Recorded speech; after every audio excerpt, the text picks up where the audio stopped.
Vilnius, kaip visada, savo darbus padarys laiku, tai yra parengsime visą reikalingą infrastruktūrą, kur turėtų vykti pagrindiniai mūsų dainų šventės renginiai.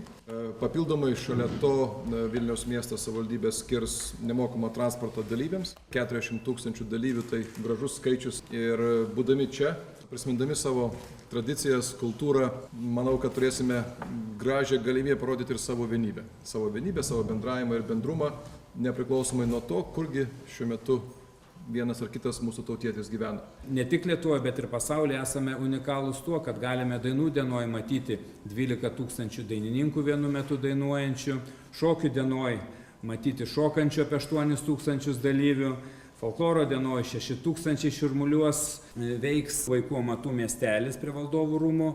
Specialiai dainų šventėje mes atkuriam 7 baltų genčių 1–14 amžiaus istorinį archeologinį kostiumą.